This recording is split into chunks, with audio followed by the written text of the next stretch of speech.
Let's talk to Ryan Sabey, Deputy Police Editor at The Sun. Ryan, very good morning to you. Good morning, Mike. Good to see you. Bridget Phillipson just thrown her hat into the ring to be Deputy Labour leader. It seems to me that the wagons are kind of circling around Keir Starmer, and none of them are very friendly. Yeah, interesting that Bridget has thrown her hat into the ring in this. Now, I think the reason is number 10, Downing Street. We're just trying to find a candidate, someone who they can see as someone who is safe. And I think there was talks of yesterday of Alison McGovern being that candidate. But it seems Bridget Phillipson may be that person. I think what the trouble is, what Downing Street don't want is someone outside the tent, sniping away all the time on every single issue, whether it's welfare or tax. What they want, someone who is going to play by their rules. And I think Bridget Phillipson is someone who kind of ticks that boxes. She's got a high enough profile within cabinet. She's extremely loyal to the Prime Minister. I don't think there's any suggestion that she's going to be leaving her role as Education Secretary. And I think the interesting thing is it's all timed very, very nicely, the way that it's just fallen, in that she is making a speech to the trade union Congress today down in Brighton. So that is a good moment for her to sort of try and garner that support from the left. So timing-wise, it's kind of worked out quite nicely for Bridget Phillipson. And I think Downing Street will be happy that they've managed to talk around someone like Bridget Phillipson, who is, you've got obviously the top positions in Cabinet, Chancellor, Home Secretary, Foreign Secretary. It wasn't going to be one of them, but someone on that next sort of rung of senior ministerial figures. They seem to have got someone who can probably, win over those MPs first of all to get through to the next round. So I think number 10 will be happy with that. Yeah, I mean, the trouble is, though, that number 10 might want to make it a kind of centrist candidate, but the rest of the party don't, do they? I mean, the rest of the party want to have a bit of a bun fight over it, because one of the things that they don't like is Morgan McSweeney's kind of, overarching personality leading the way for everybody. Exactly, and you've got the government who are trying to almost out-reform with some of their policies. But at every single stage you have one of those policy announcements, you lose some of the sort of the parliamentary party.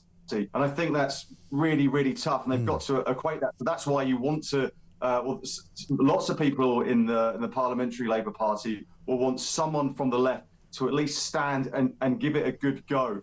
But one of the big problems for the Parliamentary Labour Party is that you need 80 MPs to nominate you to get through to the next round. Right. And that's actually really, really tough. And the trouble is you're probably going to have several candidates from the left stepping forward, and they're just going to split the vote. And someone like Bridget Phillipson, it'll be maybe whipped. There may be some sort of semi-whipping operation going on from Downing Street and sort of the party hierarchy. Yeah. And she will just come through the middle. And then when it goes to the members, but I think the interesting thing is when it goes to the members, who they actually vote for. I mean, Andy Burnham's out and about on manoeuvres this morning. Again, doing the rounds on various TV shows, not coming to this one, funnily enough. But he's kind of pushing this narrative that, they don't want to have a Labour Party that's too London-centric. They've got rid of Angela Rayner, Lucy Powell's gone. He's obviously very much pushing the idea that the north of England needs to be represented at a relatively high level in government. What's he up to? Yeah, you do wonder whether underlying all of this, Andy Burnham is on some kind of manoeuvres. Now, I think every time he gets asked about this, he always downplays it. Yeah. He's very happy being the mayor for Greater Manchester. But you just wonder if there was an opening at some point, whether he comes back at some stage. But there was a concerted campaign yesterday afternoon. Lots of MPs taking to social media to say, look, let's have a candidate of the left, let's have a candidate of the centre, whatever, but they can't come from London. I think they just want to get rid of this kind of London-centric, Islington lawyer set that many people sort of pigeonhole the top of the Labour Party as. So I think they're trying to move away from that, or give the impression that they're moving away from that. Yeah, but I'm not sure anybody's going to buy that particular scenario, because clearly there are people now preparing themselves for the moment, whenever it may come, and it may not come until next year, but it will come, I think, when Keir Starmer has to step aside. Yeah, I mean, things are tough for this government and this prime minister. They've got up to, I think, a charitable description would be a challenging start to, the past year. They haven't cracked down on illegal immigration. The economy, at best, is sluggish. So at some point, it's going to catch up with Keir Starmer, and people are going to say, is he the person to take us into the next election? So that's why people will look to the next sort of next rung of politicians who are sort of there waiting in the wings, whether it's Wes Streeting, would Angela Rayner come back? And I think the interesting thing is that the party membership and the unions and all that have a lot of sway in who actually wins the next leadership election. And it may well be that they turn left rather than going right to someone like Wes Streeting and look to someone like Angela Rayner to be that flag bearer of the left, someone who they feel they've just not had. When you look at the welfare changes that Sir Keir Starmer tried to put through, absolute horror on the Labour benches, and they may feel they want someone to actually represent them. Right. And just to make matters worse for him this morning, the Telegraph's got a piece saying that Kemi Badenoch is actually going to offer to help him out on welfare. She's saying that basically his only chance of getting those significant welfare savings through the Commons is by working with the Conservatives. Yeah, interesting speech. Kemi Badenoch will be making a speech this morning. Now, one thing that she's kind of offered, a hand to Sir Keir Starmer to try and actually get these welfare changes through. Sir Keir Starmer, he as soon as there was any sign of rebellion on this, he seemed to run a mile from this. And this is why, Rachel Reeves, had her head in her hands over this. They were trying to find savings, and these welfare changes back in July, we're going to save £5 billion for the Treasury, which is a big, big figure when you're trying to draw up your balance sheet when you come to the budget. You take £5 billion away, you've got to find it from somewhere else when debt's high and the economy's not doing particularly well.